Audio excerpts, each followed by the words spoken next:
নমস্কার বন্ধুরা, sister tasty কিচেনে আপনাদের সবাইকে স্বাগত জানাচ্ছি। আজকে টেস্টি কিচেনের একটা নিউ একটা ইয়ামি অ্যামেজিং একটা রেসিপি আপনাদের সঙ্গে শেয়ার করতে চলেছি। সেটা হচ্ছে ড্রামস্টিক। ড্রামস্টিক মানে সজনা ডাঁটা। সজনে ডাঁটার একটা রেসিপি আপনাদের সঙ্গে শেয়ার করছি। প্রথম থেকে শেষ পর্যন্ত আপনারা ভিডিওটা দেখুন আমি কি করছি, একদম অ্যামেজিং। সজনা ডাঁটাগুলোকে এরকম সাইজে আমি ছুলে কেটে নিয়েছি। এইবারে কড়াইতে ওই তো দেখিয়ে দিচ্ছি, কড়াইতে আমি বসিয়ে দিয়েছি। আবার দেব তেল, 2 চামচি কি 1 চামচি তেল দেব। জাস্ট সজনে ডাঁটাটাকে হালকা একটু ওর যে একটা গন্ধটা সটে করে নেব। তো আর এদিকে প্রথমে বলে দিই বন্ধুরা, আমি আজকে সিস্টার টেস্টি কিচেনে বানাচ্ছি সজনে ডাঁটার ভাপা। তো ভাপা মানে ভাপা। তো এখানে দিয়ে দিয়েছি তেল। তেলটা গরম হলে সটে করব সজনে ডাঁটাগুলোকে আগে করে নিই, তারপরে দেখাচ্ছি যে কিভাবে আমি করছি। তো তেল গরম হয়ে গেছে, সজনে ডাঁটাগুলোকে ছেড়ে দিলাম।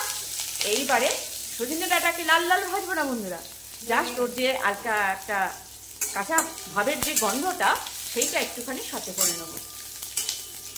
তারপরে বন্ধুরা এখানে বেটে রেখেছে পোস্ত, কাজু আর আমন্ড, বাদাম আর নারকলের একটুখানি নারকল বেটে রেখেছে। আর দিয়েছি নুন আর চিনি আর কাঁচা লঙ্কা, আর কিশমিশটা ওপরে দেব সাজানোর জন্য। এটা হচ্ছে আজকে সজনে ডাঁটার ভাপার উপকরণ। বাটিটায় এদিকে বাটিটাতে দিয়ে রাখা হয়েছে সর্ষের তেল, একটু খানিকটা বাটিটায় গায়ে লাগিয়ে রাখা হয়েছে, যেটা নাকি ভাপার জন্য কাজে দেবে। এবার ওইগুলো সব মাখিয়ে এই বাটিটায় দিয়ে সেদ্ধ করা হবে। বন্ধুরা এই যে ডাঁটাটা আমি কিন্তু শুধু সটে করে নিয়েছি, ভাজিনি,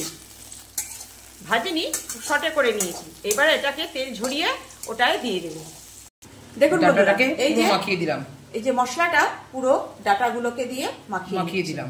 এবার মাখিয়ে দই দে, হ্যাঁ দই দে, হ্যাঁ দিচ্ছি। তো এর মধ্যে আরো যাবে দই। তো এই এবার মাখিয়ে দিয়ে দেবে এই বাটিটায়। বন্ধুরা এই যে টক দই খানিকটা দিয়ে এবার মাখিয়ে নেবে। বন্ধুরা এইবারে এর ওপর দিয়ে দেবো একটু সর্ষের তেল। যেহেতু আমি এখানে সর্ষে ব্যবহার করিনি, সেহেতু সর্ষের তেল ব্যবহারটা করছি এই কারণে, একটু ঝাঁঝ হওয়ার জন্য। বন্ধুরা এই যে হচ্ছে ভাপার দিয়ে দিয়েছি বাটিতে। এবার ঢাকনা দিয়ে সেটা বাটিতে বসিয়ে জল গরম করা হচ্ছে, এই জলে বসিয়ে দেওয়া হলো। বন্ধুরা এই যে বসিয়ে দেওয়া হলো বাটিতে করে সেদ্ধ। দেখছেন বন্ধুরা বাটিটা ভাপে দেওয়া হয়েছে, কিরকম ডান্স করছে এই দেখুন। আবার ডান্স করছে, আর টকা টকা টকা টকা টকা টকা টকা করে মিউজিক দিয়ে ডান্স করছে। বন্ধুরা এবারে এটা হয়ে এসছে। গরমটা তো আমি খুলে দেখাতে পারছি না, একটু ঠান্ডা হয়ে নিক তারপর দেখাচ্ছি যে কেমন হয়েছে। এবার এটাকে নামিয়ে নেব। বন্ধুরা এই যে সজনা ডাঁটার ভাপা কেমন লাগছে বন্ধুরা, একদম চতুর্দিক দিয়ে দেখুন তেলটা পাশ দিয়ে একদম রয়েছে, দেখাচ্ছি। আর এই যে পুরো সেদ্ধ হয়ে গেছে। এবার গরম তো তবু ওই সাঁড়াশি দিয়ে ঢাকনাটা খুলে দেখিয়ে দিলাম যে কেমন হয়েছে। একটা সামান্য রেসিপি বন্ধুরা, এরকম এখন সজনে ডাঁটা অ্যাভেলেবেল, একবার বানিয়ে খাবেন, দুর্দান্ত লাগে বন্ধুরা। সজনে ডাঁটা ভাপা, সজনে ডাঁটা সবথেকে বেশি অনেক রকম ফায়দা আছে। সজনে ডাঁটা খেলে অনেক রকম উপকারও আছে বন্ধুরা। সজনে ডাঁটা হার্টকে ঠিক রাখে, ঠিক আছে। সজনে ডাঁটা আমরা পুরো ছেঁচকি অবধি খাবো বন্ধুরা। এই ছিল আমার আজকের সজনে ডাঁটার ভাপা। কেমন লাগছে বন্ধুরা? ভালো লাগলে আপনারা আমার রেসিপি, সামান্য রেসিপি বানিয়ে খাবেন, অনুরোধ রইল। একবার বানিয়ে খাবেন, দেখবেন কেমন লাগে।